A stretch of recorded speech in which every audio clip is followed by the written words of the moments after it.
존경하는 국민 여러분, 그리고 해외 동포 여러분, 우원식 국회의장님과 선배 동료 의원 여러분, 그리고 함께하신 국무위원 여러분, 더불어민주당 대표 이재명입니다.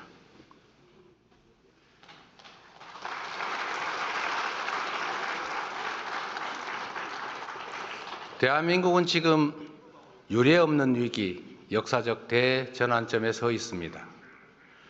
식민지에서 해방돼 유일하게 산업화와 민주화에 성공한 나라, 세계 10위의 경제력, 세계 5위 군사력을 자랑하며 K컬처로 세계 문화를 선도하던 문화 강국. 이 자랑스러운 대한민국에서 예측조차 망상으로 치부될 만큼 비상계엄은 상상조차 불가능한 일이었습니다. 그런데 하늘이 놀라고 땅이 진동할 대통령의 친위 군사 쿠데타가 현실이 됐습니다. 국민과 국회에 의해서 주동 세력은 제압됐지만 내란 잔당들의 폭동과 저항이 2달 넘게 계속되며 대한민국의 모든 성취가 일거에 물거품이 될 위기에 처했습니다. 권력욕에 의한 친위 군사 쿠데타는 우리 온 국민이 피로 쟁취한 민주주의와 헌법 질서를 송두리째 파괴 중입니다.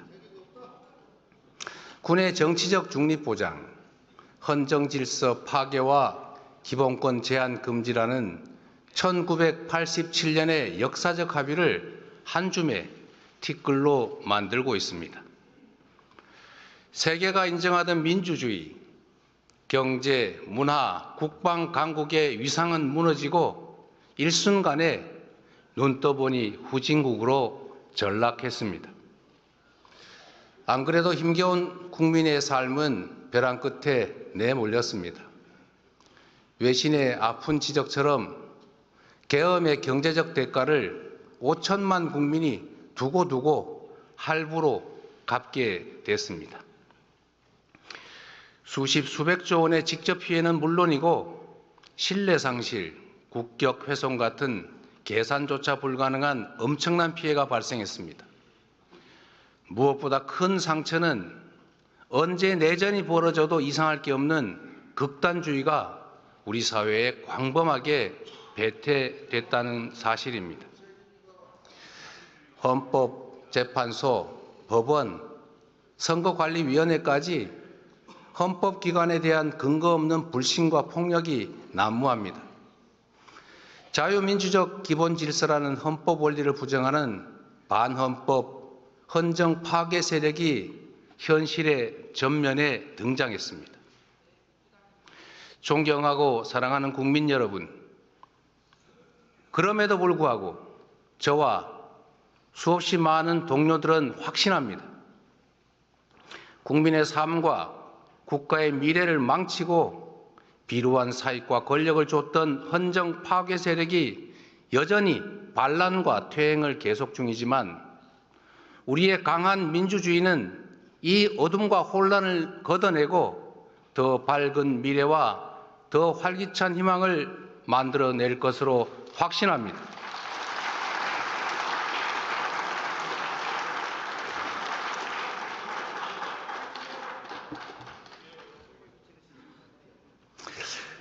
산이 높을수록 바람은 더 세지만 더 높이 올라야 더 멀리 볼 수 있습니다. 군사 정권을 통한 영구 집권 시도, 어처구니 없는 친위 군사 쿠데타가 세계를 경악시켰지만 이제 그들은 대한민국 민주공화정의 회복력과 대한 국민의 저력에 다시 놀라게 될 것입니다. 우리의 민주주의는 서슬퍼런 권력에 온몸으로 맞선 우리 국민의 의지를 모아 전진해 왔습니다. 5천년 한반도 역사에서 위기를 만든 것은 언제나 무책임하고 무능한 기득권들이었지만 그 위기를 이겨내고 새 길을 열어낸 것은 언제나 깨어있는 국민들이었습니다. 더불어민주당은 민주공화정의 가치를 존중하는 모든 사람들과 함께 헌정수호연대를 구성하고 헌정 파괴 세력에 맞서 끝까지 싸워 이기겠습니다.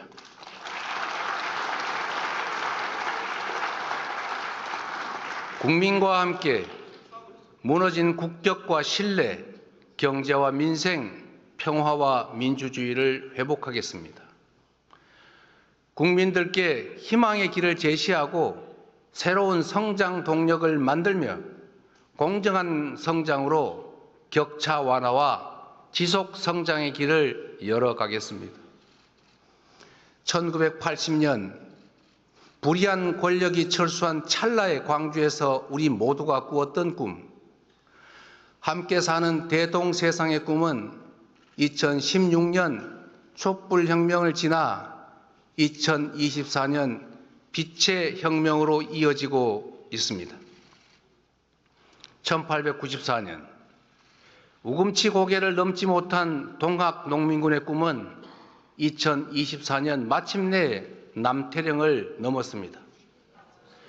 지금 이 순간에도 광장을 물들이는 오색 빛들의 외침은 우리를 다시 만날 새로운 세계, 더 나은 세상으로 이끌고 있습니다. 세계사에 유례없는 최악의 출생률과 자살률, 희망이 사라지고 삶을 포기할 만큼 처절한 현실을 이제는 바꿔야 한다라고 외치고 있습니다.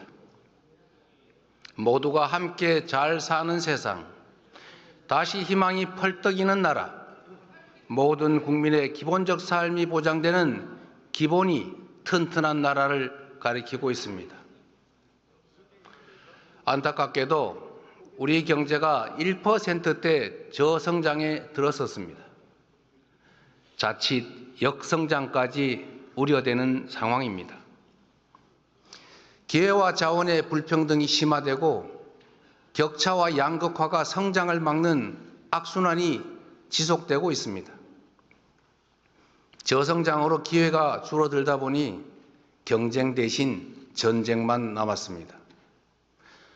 오징어 게임의 주인공들처럼 사회적 약자가 되어버린 청년들은 협력과 공존이 아닌 상대를 죽여야 사는 극한 경쟁에 내몰리고 있습니다.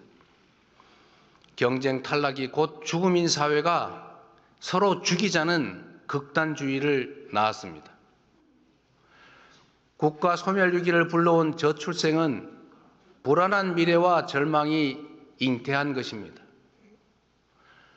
공동체의 종망이 걸린 출생과 양육은 이제 부모들이 아닌 우리 공동체 모두의 책임이 되어야 합니다.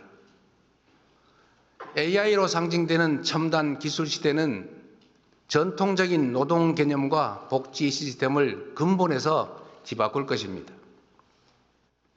AI와 신기술로 생산성이 높아지는 대신 노동의 역할과 몫의 축소는 필연입니다. AI와 첨단 기술에 의한 생산성 향상은 노동시간 단축으로 이어져야 합니다. 창의와 자율이 핵심인 첨단 과학기술 시대에 장시간의 억지 노동은 전혀 어울리지 않습니다. 양으로 승부하는 시대는 같습니다. 노동시간 연장과 노동 착취로는 치열한 국제 경쟁에서 생존조차 할 수 없습니다. 우리는 OECD 국가 중에 장시간 노동 5위로 OECD 평균보다 한 달 이상 더 일하고 있습니다. 창의와 자율의 첨단 기술 사회로 가려면 노동시간을 줄이고 주 4.5일제를 거쳐서 주 4일 근무국가로 나아가야 합니다. 특별한 필요 때문에 불가피하게 특정 영역의 노동시간을 유연화하더라도 그것이 총 노동시간 연장이나 노동대가 회피 수단이 되면 안 됩니다. 우재준 의원님, 잠깐만 기다려 주세요. 그리고 내가 한마디 더 드리면 잠깐만 기다려 보세요. 이게 품격을 좀 지키시라니까. 자, 대한민국이 주 52시간 정하고 있어요. 곱하기 연 54주 하면 2800시간입니다.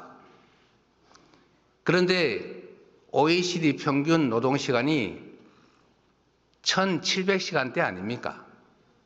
지금 3000시간 넘겨 일하자는 거 아니잖아요. 그러면 유연화를 하더라도 총노동시간을 늘리자는 그런 소리를 누가 하겠습니까? 삼성도 그렇게 하지 않겠다고 하지 않습니까? 원하는 것은 유연화하자는 거지 총노동시간 늘리는 게 아니다고 말하고 있어요. 그리고 또 한 가지는 노동시간을 늘리지 않고 유연화하되 노동의 강도가 올라가면, 즉 심야 노동을 하거나 주말 노동을 하거나 연장 노동을 하면 그에 따른 상응한 대가는 지불하겠다고 하지 않습니까? 그런 방식의 노동 착취로 어떻게 국제 경쟁을 하겠습니까, 여러분? 설마 최첨단 기술을 가지고 전 세계 글로벌 기업들과 경쟁하겠다는 첨단 산업 기업들이 노동 착취하고 노동시간 늘려가지고 경쟁하겠다는 그런 소리 하는 거 아닐 겁니다. 첨단 기술 분야에서 장시간 노동 착취로 국제 경쟁력을 확보하겠다. 이런 말은 그 자체가 형용모순이다. 이 말씀 드립니다. 이해하시겠습니까? 우리 국민의힘 의원님 여러분.